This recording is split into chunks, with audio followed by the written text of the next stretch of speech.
This is the weekend edition of Fear and Greed Daily Business News for people who make their own decisions. I'm Michael Thompson, and good morning, Sean Aylmer. Good morning, Michael.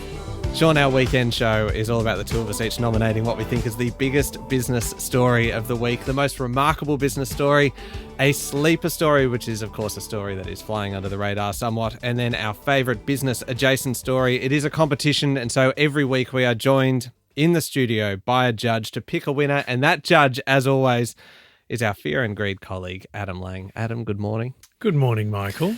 Now, we've upgraded our studio in the last week or so. So we're doing full video of Adam Lang. People out there, go to our Instagram account. You can see the great man himself. Yeah. And just look how comfortable he is with so many cameras trained on him. Adam, let's put you to the test in just 15 seconds because today's all about brevity. All right. Can you tell us what you were looking for in today's stories? What are your criteria for judging? Okay, topicality. We want timeliness. Obviously, stories with economic impact. Something that plays into my subjective bias, which you both know well. And of course, Michael, your strong suit, melodrama. See, I'm not sure that we do know what your subjective bias is. It does change. It's a work in frequently. progress. Subjective, I suppose, is Well, the today I'm a word little there. giddy. I mean, this is an incredible studio. What an environment. It's very fancy. Wow. We will try not to soil it with bad sportsmanship. Okay. We'll do our Do best. your best. All right, today the focus, as I said, is all about brevity. We're going to get this done. I've put myself in charge of watching the clock to make sure it is done quickly, which seems very dangerous, doesn't it? Yep. To put myself in charge when I'm occasionally the one responsible for going over. Biggest story of the week. Michael, you go for it. I'm giving you first dibs on it. Well, you should, because there is only one story this week that people actually care about. It's interest rates. That's mine. Oh, Oh, dear. This is complicated. Conflict. No. There's no conflict. Well, there is conflict. That's the whole point of this show, is to have conflict. But the one story that everyone's actually talking about this week is interest rates. On Tuesday afternoon, the Reserve Bank Board reduced the official cash rate by 25 basis points. I wasn't surprised. Sean, were you surprised when it happened? what I want to know, like we were talking to our social media expert, Rosanna, after this happened. I don't think she mentioned interest rates once. So you started the show by saying everyone's talking about interest rates. I don't think Rosanna mentioned it. Everyone minus one. Everyone. Rosanna talked about it. Oh. Really? Yes. And Rosanna wasn't surprised either. Adam, were you surprised? No. It's unanimous. But it is your biggest news story of the week? Because it happened. But Here we go. Two buts. everybody had tipped it. We know that. Everyone had called for it, from business leaders to politicians, every economist basically on the planet, certainly all the economists at the banks, had all been calling for it. So there was no surprise that there was this rate cut. But what was surprising was that I don't like the faces you pull when I'm talking. What I'm quite amazed here is that Michael has found an audience of one. So this new studio, he is actually has Very his back to me. focused. He has his back to me. I'm not here to convince you. Yeah. I don't care what you think. I care what Adam thinks. I feel slightly go for Respect it. between adversaries is a good thing, though. Mm. What? Look at him occasionally. Is that enough? Mm-hmm.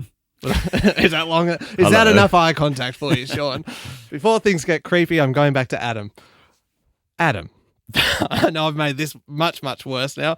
It's very, very, very uncomfortable in the studio very quickly.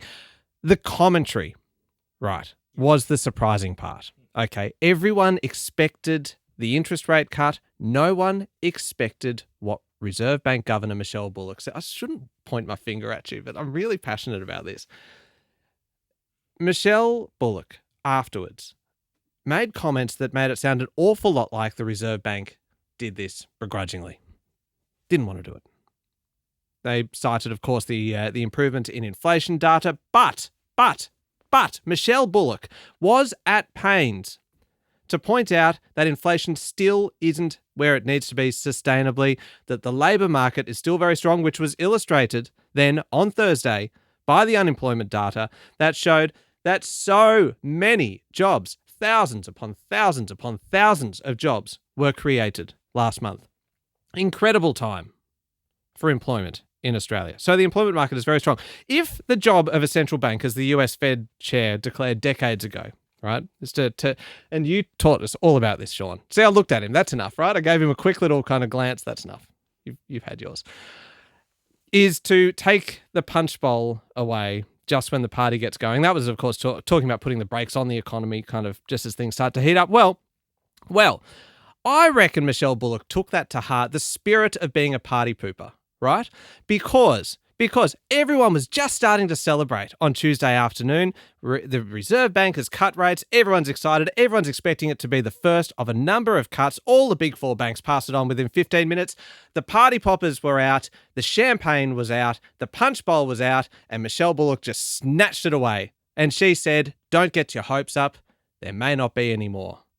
It's a short-term boost, but without a doubt, the biggest business story of the week. Brevity. Finished? I have finished. I got a little bit carried away, but I mean it's justifiable because it's the biggest story. You were very quiet that whole time, very respectful. Like at the end of the day, that came out. Even Michelle Bullock said every little bit helps, like every little bit. But there wasn't much in it, was there? No. 25 basis points, $100 if you got $500,000. I mean, $500,000 mortgage, $100 a month. So what? Absolutely nothing going on there, Michael. Nothing going on. The big story of the week, however. No rebuttals. No rebuttals. Just my fingers hovering over your microphone button. I will turn you off. Okay, the Trump stuff matters this week. Oh, yeah. It matters every week, but this week it really, really matters. Two big things which actually will change the course of history.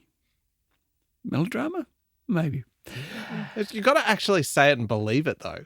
This is big. This is big. Oh, there we go. Euro, there we go. US, the world has changed this week. Donald Trump came out. He slammed the Ukrainian president, Vladimir Zelensky, as a dictator without elections. He falsely claimed Kiev had started the Russian war. Ironic, really, because we've been watching this for a couple of years now and no one actually thought that Kiev started the Russian war, except for the US president. He incorrectly stated that Zelensky's approval rating was down to 4%, actually about 56%. He ridiculed the idea of Kiev even being involved in peace negotiations about Ukraine. Ironic. Imagine that. If Australia's at war and Canberra wasn't allowed to be in peace negotiations. It's the equivalent. What it did, though, was coalesce most of Europe. Certainly the big two, Germany and UK, have come out and said, no, that's not what we believe. Donald Trump is incorrect in that. We even had people like Richard Marles in Australia and Peter Dutton, the opposition leader, come out and say, no, Donald Trump is actually wrong in that. This is the first week that we've really seen geographies band together and say, no, Donald Trump, stop stamping on us. The second thing he did this week, 25% tariffs, talking about cars, semiconductor chips, pharmaceutical imports. It looks like he will do it. That will hit Australian pharmaceutical exports, for example. 25% is pretty significant. Do you know what's interesting? I was reading this thing from a guy called Thomas Friedman, who writes in the New York Times, and he was saying, did you know no one country can build an iPhone? So the Americans can't build an iPhone without inputs from other countries. It might be the commodities, it might be the intellectual nous, all that sort of stuff. And that's why he said tariffs don't work in global trade, because no one can actually build an iPhone, no one country. And it was a really great way of explaining what tariffs do to global trade. Anyway, 25%, really big. And the fact that what Trump did today was coalesce, communities against him, huge story, actually has impact, as opposed to the couple of bucks we're going to save. And you had JD Vance as well, got kind of Europe offside from the beginning of the week, didn't he? When he marched in there and told them and intervened in domestic in Germany. Politics. Talked about the far right in Germany. No country in the last 100 years has a worse history in far right politics than Germany. And he came and said, you need to engage outrageous. with them. Yeah. Anyway. So Michael's conceded 1-0. I have not conceded. I've just tried to boost your story into a competitive space. There we go. Gosh, then I'm going to disappoint you both. Michael wins. I don't think anyone's disappointed by that. The hip pocket win of $100 a month. I know it's the beginning, but imagine if it went the other way and how profound the disappointment would have been. Did it go the other way? But imagine if it did. Imagine if it did. So the fact that it's come back at last. What's the point here, Adam? November 23. That was the last rise, wasn't 22? it? So I'm not even sure you know what you're talking about here. He does. How dare you? How dare you? This man here is an honourable judge. He has done his best So for far. this country. Let's see where this goes. Oh, man. This is good. Well done, Michael. Thank you, Adam. Great judging today. 1-0. Most remarkable story. Sean, would you like to go first on this one? I have a story that actually matters to people. Is that relevant to you or not, Adam? It will not matter at all. It won't matter that it Clean matters. slate. Yeah. Oh, okay. Go for it. Okay. What's remarkable are some of the results that we've seen this week. And I'm going to pick some of the highlights and impact what it means for us, Adam, right? For Michael, for me, for you, as opposed to the garbage that's going to come out of Michael's mouth, whatever that's going to be. That's quite harsh, but also fair. Well, the property companies were really interesting this week. So Goodman Group came out. That's the big kahuna or the big daddy. You can call it whatever you want. No. You were banned in the studio earlier this week. You were banned from using the term big daddy. Okay, so Goodman Group came out. The big daddy came out, did a massive capital raise going into data centres. Vicinity, QVB building, Chadstone Mall, going to be a shortage of retail outlets. Dexus, Mirvac, Lend-Lease, return to work trend is real. The office guys are doing better. Transurban came out. More tolls being paid because people are going back to the office. Really interesting. The residential is still struggling. So the upshot of that is residential struggling, but a lot of those other commercial property crowds are doing really well. QBE, IAG reported results. Pretty good results, but they got sold off afterwards, mostly because there's not a lot of growth in premiums. Not so good for shareholders, good for us. That means, Adam, the cost of your house insurance, your car insurance won't rise as much this year. Rio and Fortescue Metals came out struggling with weak Chinese economy, lower price of iron ore. BHP was a bit the same. Obviously, BHP is heading towards copper. Woodside Santos disappointed. Telstra going big into mobiles. That share price jumped 4 or 5% on that day. Are you counting here? Where's Farmers? Bunnings doing well. Anko at Kmart doing well. Guzman y Gomez, well, they came out and got absolutely hammered on Friday. This is a travesty. Sell-off of 10%. Shout out to Gil McLaughlin. Adam, what's your favourite sport? AFL, There you probably. go. Shout out to Gil McLaughlin, former head of the AFL. Seems to have done a very good job at Tabcorp. Special mention to Mineral Resources, probably the worst of the week. $800 million loss. Needs an extra $300 million to upgrade its road and its new Onslow iron ore project in Western Australia. What's cool about that is the fact that they have triple trailer trucks on this road. Scale of this Road thing. train. 330 tons of iron ore on Yeah, each of them. each and they one of wonder them. why there are accidents. Are you done? Yeah, I'm done, Michael. Giving you something really interesting. You gave us many things. The Remarkables. Before I begin, 2 objections, if I may, please, Adam. Okay. Have you got your pen handy? Yeah. Okay, number 1. Brevity is everything. Go on. That's right. And I'm not the person who just did 14 stories in one. 14 discrete stories bundled into one. Talk about value for the listener. Adam, Yeah. give me bonus points. That's right. No. It's like a supermarket of choice. It is an spectacularly omnibus. good. It was an omnibus. These are banned. One of the called great an Aylmer. one of the great Aylmer buses of all time. The Aylmer bus. That's it, writing that one down. And the other objection was just a minor one. He continued to use the term Big Daddy. So he does deserve to be demerited for that one. Noted. Can I say, Adam, that it was actually Michael's brother who messaged during the week Yeah. to say, do not let Sean say Big Daddy again. It's a Thompson pile-in. Yeah, it's because he said, He ganged up on. because I got the message from Andy and he says, from now on, you must refer to Sean only as Big Daddy. I said, I can safely assure you, I will never refer to him as Big Please Daddy. no. Anyway, that's a weird kind of little segue into my most remarkable story. It has been, It's going to be interesting. It's going to be interesting. it's going to be one story, Sean. Yeah, tell me. An One interesting story. one. A massive, Yes? massive week Yeah. in federal politics. Oh, what a killer. What a killer. Right. Canberra, What was the that capital of vocalisation excitement. you just did? That was me no. getting audibly fed up with the nonsense coming from my left. That's what that was. I'm turning away from him. He's much more of a right man when it comes to politics. That's what he's just said. Let me tell you about what's happened this week in Let me politics. tell my learned friends. The polls. Mr. Adam. Speaker. The polls, Mr. Speaker, it does feel very natural to say that now. The polls are showing an increasing likelihood of minority government. Prime Minister Anthony Albanese. Wow. We didn't know that. Go on. Pipe down, Big Daddy. Prime Minister Anthony Albanese is on the nose, right? Nose. His approval rating, as we learnt this week, has plummeted, and Peter Dutton has well and truly got the coalition back in the race. Not quite enough to win majority government.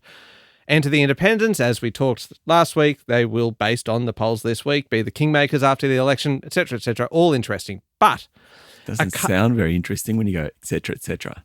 yes, but I said it was interesting, therefore it is. Oh, okay. Right? Sorry, I'm allowed to apologies. be the judge of that and write that down. Write these things down, actually, Adam. Couple of interesting things to mention. A couple of things that went in Labor's favour this week that will have a political impact. The interest rate cut. Hold on. You can't use that as part of your second story. You've already got marks for the first story. Watch me. Interest rate cut. Huge boost. As we discussed, the biggest story of the week, Adam, as we agreed, you and I. Huge boost to the government because it looks like cost of living relief, helping to kind of cancel out that as a campaign issue then. That the coalition would be able to target Adam, the government I've got Michael's notes in front of me because we share a thing here. Just a couple of key points so that we don't double up. It's just the key point so we don't double up. I just want you to know, judging from the notes, he's a third of the way through his story only at this point. Oh, dear. 15 seconds and I will finish this thing. Let me tell you one more. Here we go. The dispute with train drivers in Sydney that was threatening to spill over and become a federal issue for Labor, that has been put on hold by the Fair Work Commission until July. Very, very convenient, right, for the federal government. What's that got to do with your story? With your... Because these are things that have happened since the... Okay, no, stop. Okay, I'm going to explain this to you. Since the beginning of the week, when we saw that Labor was in trouble, Anthony Albanese was in trouble. You are 30 seconds from when you said 15 seconds. There have been a number of things that have potentially turned it around, right? Anger. Number one, interest rates. Number two, trains. Back to you, Adam. Number three, Clive Palmer. Okay. He's back. As we learnt this week, he is no longer back with Palmer United. He can't use that party name anymore, so he has instead opted for... Try to get through it. The Trumpet of Patriots, which just rolls off the tongue. Like it feels like the kind of thing that you can feel yourself voting for. I'm going to go He's vote. a marketing genius. I'm going to vote for the Trumpet of Patriots. It's the logo of which, if you haven't seen it, is naturally a trumpet being blown by a lion, which is one of like kind of nature's great kind of synergies. Trumpets and lions coming together. Yeah, no, I've seen it in the wild. It happens. Yeah, it's actually their mating call. Yeah. Did you know? He Oh, picks that's a B sharp. I'm there. No, I don't know. Can you get a B sharp on a trumpet? I'm not a trumpeter. But anyway, he's modeling it on the Trump playbook in terms of policies. We can stand by, Adam, particularly in the media industry, for millions upon millions upon millions of dollars being spent by Clive Palmer between now and the election, which is great news for those struggling media companies, perhaps not for the rest of us. That is remarkable. The week that we have had in federal politics. So from the time you said 15 seconds, it's literally 2 minutes, 10 seconds. Most of that was because you interrupted me once. So one single interruption was enough to derail me, much like the train drivers' strike. It's like having an argument with your partner where you know it's your partner's fault, but somehow by the end of the conversation, it's actually your fault. Yeah. You know, that's what you've just done to me. Yeah, Made Michael, one intervention and that was enough. Then it was all your fault. Yes, well, that intervention was to suggest that Sean had gone too far by the number of stories he'd included, and then you, in turn, I think, beat him for the number of stories. I did in one yours. single story, politics. There's little sub components. Sean wins. I'm liking you more and With more, Adam. a little bit of a gap on this one, I'm afraid, Michael. Look, all very interesting in the world of politics, not in the face of it, I think, remarkable. But some of these company results are remarkable. And what they tell us about what's happening at the coalface of consumers and business, absolutely remarkable. Yes. I Beg to differ? No, you know what? I graciously it's even hard for me to say. As you came out. Sorry. Yeah. Accept the decision. It is 1-1. We'll take a quick break and come back with a sleeper story of the week.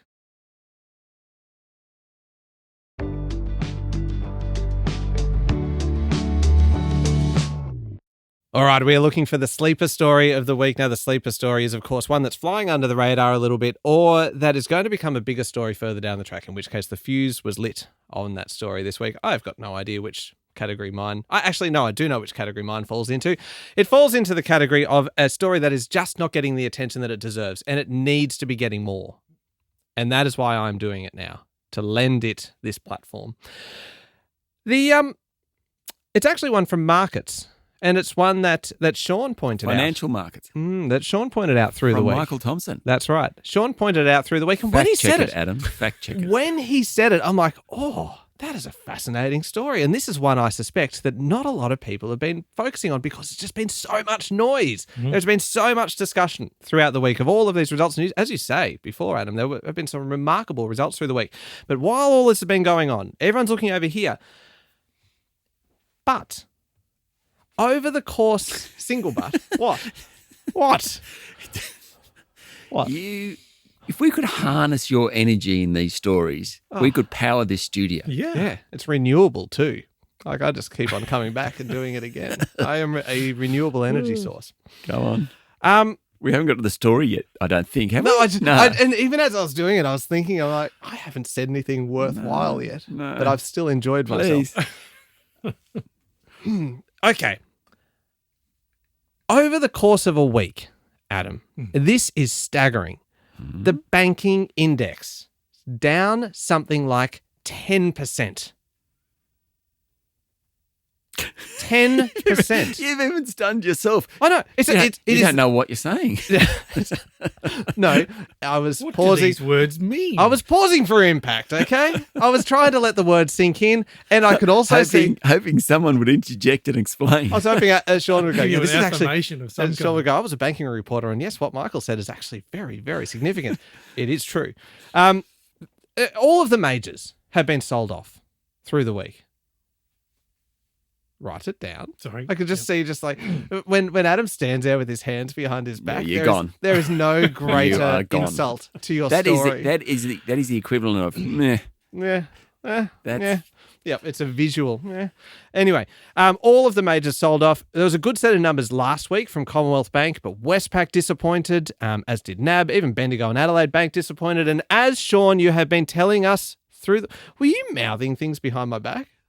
I was saying you better say ANZ as well because they reported too. I was trying to help you out and you missed them. Did I? I left them out of my notes. It's because of the U2. Anyway, Of course. as you've told us, Sean, I'm in a mood now. The banks have been priced to perfection. Any negativity is going to hit them hard. And of course, with ANZ also reporting a substandard set of numbers as well, which I was going to mention them. I just didn't get to them yet. So Yep. eat it. The what was it, 10% or so for the week? That is significant, and nobody is talking about it, and it matters, Adam. It matters significantly because we all hold bank stocks for our super, etc., and they've been performing so strongly for so long now. And this week, that ended. Now, my only comment on that, excellent Great work. story, right? Yeah, no, great It's story. based entirely my on what you only said comment through the was week. based on the fact that the actual share market dropped this week on the back of the 10%, 9 point whatever it is, Yeah, percent the- drop in the banking index. Probably a lot of people knew about it. No. No? Well, no, they didn't Okay, realise let's just why. move on, People move are on. like, why did the market fall? Oh, guess it's a mystery. Well, I'm here to explain it. Just shine the little kind of spotlight on that. So my sleeper story is an interesting trend that we saw this week out of governments. Now, governments probably want to run a mile from being compared to Donald Trump. However, this week we saw a bit of Trumpism in Australia. The South Australian government and federal government combined to agree to pony up $2.4 billion to upgrade the Whyalla Steelworks. The idea is that they want to sell it, and if they need a buyer, or what they do need a buyer, they want to convince the buyer that it's on a sustainable path. So they're going to install an electric arc furnace to replace the ageing coal-fired blast furnace. Feds are putting in $1 billion. South Australia, $600 million. There's all sorts of discussion about the fact that they're scrapping plans to build a green hydrogen plant at Whyalla. What's really interesting in this is government intervention at the highest level. So forget Rex. Michael gave us some bumpkin last week about Rex. I think he won the category. Forget Rex. We're talking $2.4 billion here on one city. Now, admittedly, this is a major city in that state. It employs, the Steelworks generally, I think, employs about 3,000 people. So very, very relevant. But the feds in South Australia are prepared to put in $2.4 billion to rescue it. Now, I wonder whether they would have done this in a non-Trump world. Maybe. But I think they've been emboldened by the idea that if the US is throwing stuff into manufacturing in its own country and putting tariffs and things like that, then Australia has to do something about that. So the sleeper part of this is just a reaction of the government to the collapse of the Whyalla Steelworks. Of course they would have done it anyway, though. Do you reckon? Yeah, that many jobs. That many jobs. Not sure. I reckon they would have. So Whyalla's been on his knees now for a few years. Many and this years. is on the back of the Sanjeev Gupta and Greenshill, his financier going broke. But even before that, like if he hadn't rescued Whyalla, I'm not sure it would still be going. Yeah. So What was it, 2016? Was in administration. Yeah. Quarter million through. Adam, You a just told me decent, a sensible story. Sensible story versus Michael. Thank you for pointing out that I just helped his story. You know what I did? I filled in the gaps. We help each other out here, don't we, Sean? Like where you were there just whispering sport. ANZ, ANZ in the background, and I felt I had to return the favour. Adam. So, Sean, as you regularly point out, share prices are an expression of expectation of future profits, right? So the banks have had a monster run, incredible run, and we saw that come to an end. I think It's not that a good is- sign that he started with me. Yeah, is it? no, it's not. It's not a good sign. But future profits are going to be difficult to be at that level again. And Price they to have been highly perfection? valued. Price to perfection. I think Michael used that phrase. I He did. did indeed. I used it twice. So, good story. Great story. But I think we've seen this one coming for a while. And But therefore, it actually happened. Therefore, it's yeah, I know. But all the results are in the past. Whereas this is a real change. The nationalisation of assets, basically, is something. Exactly what I was inferring. How is it a sleeper Inferring. story? How is it a sleeper? It was like front page news. It's billions of The dollars. Yeah, story isn't. The our reaction from the governments- government. Yeah, our government, state and federal, have not invested like this for some time, and for good reason, because private markets work. You went on Rex, I went on Whyalla. It is not a sleeper story, which is odd that I think it is. 2-1. Yeah, Sean wins on Moving this on. one. Thank you, Adam. I Excellent will decision. accept this. I'm going to go for a draw here. Favourite story. Can I go first? I'm just moving on. You must go first. You know when you're playing someone in a Monopoly and they just get so upset and they refuse to throw their turn I've and landed all on that. Park Lane again. Yeah, it's that sort of stuff, right? You just ignore them. You just go through. Keep going. Like that dummy spit that you had that day. Remember? So, Adam, my favourite story. I'm not doing economics for the rest of the year. Yeah, that's kind of set the benchmark for dummy spits. He held to it, though. Yeah, he Credit to did. him. Yeah, what was it? 6 months worth of. He put himself on an economics ban. I know, but it was unfair on the listeners because then Michael had to do economics for 6 months. But didn't we all learn a lot? Yeah. We heard a lot. I'm not sure I didn't learn much. We heard a lot. My favourite story, right? Adam, one for you. Mm-hmm.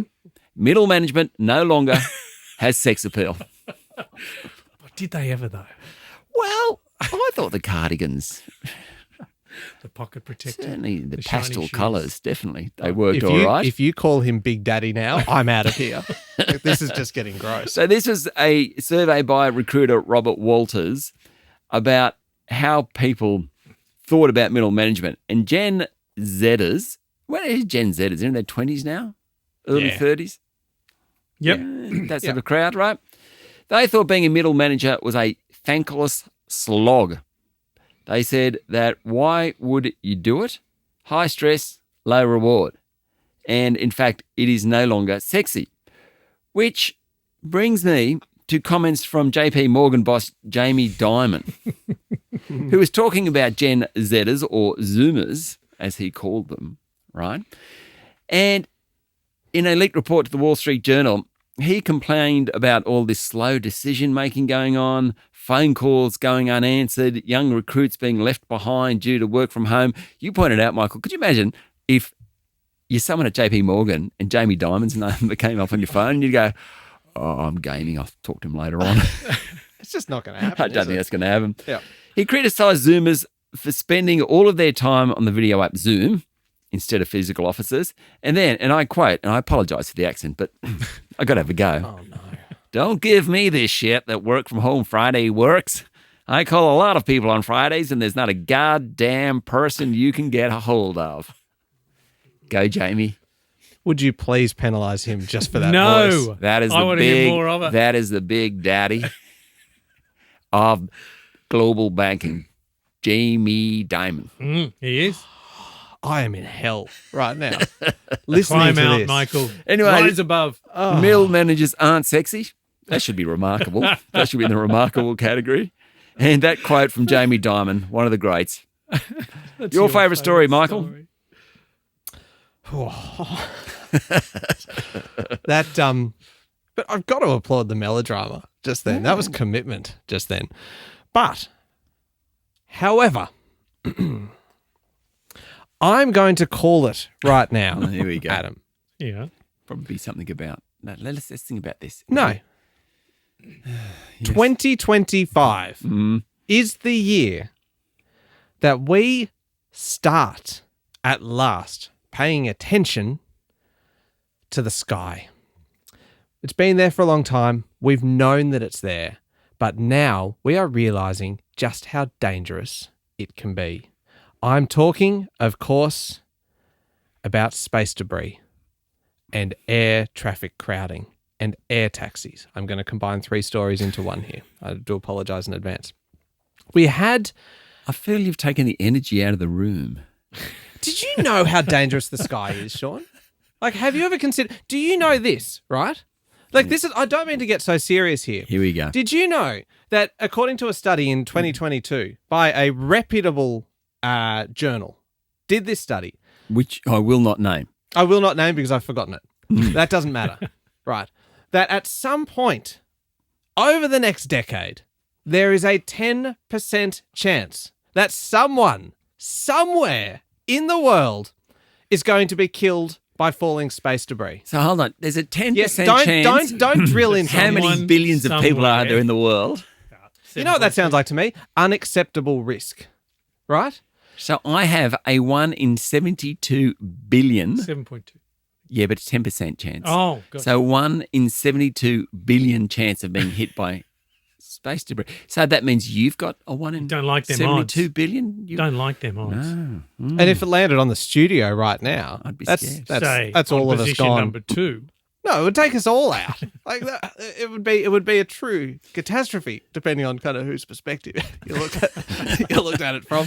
But no, seriously though, we had a massive chunk of what appears to be a SpaceX rocket hitting the ground in Poland, right, in the last week. So more problems for Elon Musk. He's got enough on his plate at the moment, but he's got to deal with this now too.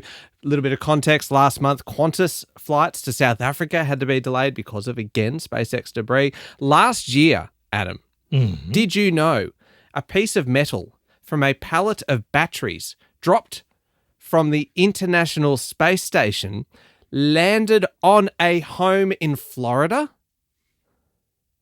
You don't appear as shocked as I thought. I did you'd know be. that. Sorry. Oh, okay. He's just not very interested, that's all. That 10% chance is going to get higher, did you know?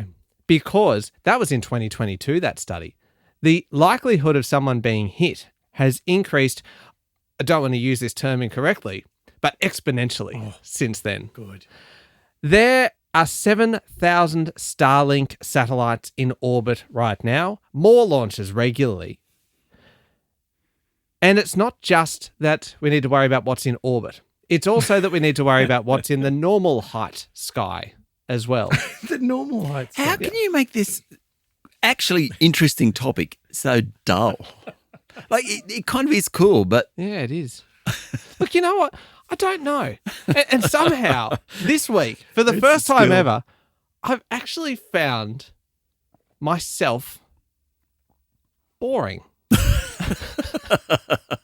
As I say this, I'm like, am I actually interested in what I'm saying? Yes, I am, but spice it up a bit. I like the self-evaluation. Yeah, no, that's right. But look, anyway, we found out this week that the number of passenger planes is forecast to grow by a third, write it down, to more than 36,000 aircraft by 2034. And then... Can I please ask for a demerit for telling the judge continually to write things down? I'm sick of it. I'm over it. I'm helping him because he doesn't know what to write down. He doesn't know what's interesting, what's not. Fair enough. That's on me. And That's that is on me. you. That is on you. So I am True. taking it upon myself to tell him when he should write things down. And that was one of those. There'll be at least 10,000 electric sky taxis as well, which is a recipe for disaster. 36,000 aircraft, 10,000 sky taxis, all of these pieces of sky junk, space junk, just coming through the atmosphere, burning up, blowing things up. Everyone's got this 10% chance of dying in a terrible fireball. This is the year that we have to start taking the sky and the threat posed by the sky seriously. Do you agree? Yes. So, let me respond. Robert Walters' agrees. middle We've got to take it management seriously. report I might be about to win. that middle management were not sexy. I don't think they ever were. And I say this as a proud and former middle manager for many too years. sexy. No. What about Jamie Dimon, though? Great line. Great line. Great line. And you know what? I agree with him.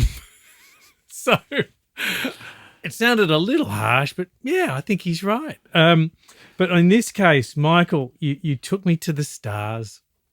You took me above to space junk. Nauseating. And a third more planes in the sky. That just gives me hope that there's going to be even more travel in my life. I love that.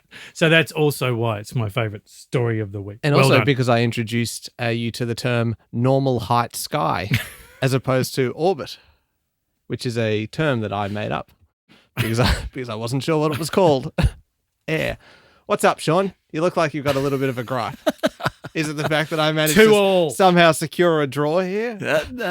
Trust me, I'm as shocked as you are. 2-2 on the story count. That's a good result overall. Thank you very much, Sean. No. There's something else Points, we've please. got to do. No, we don't need to go to the points. It's all about brevity Where's your today. confidence? Yeah, you know what? Tell us the points. I can always edit it out later. Michael, 90. Well done. Very sweet. high. Hang Sean, 92. Well, that's BS. Oh, so I secured a draw and then you on the smashed me story with it. count. With Yeah. the defeat. Yeah, there was a bit more.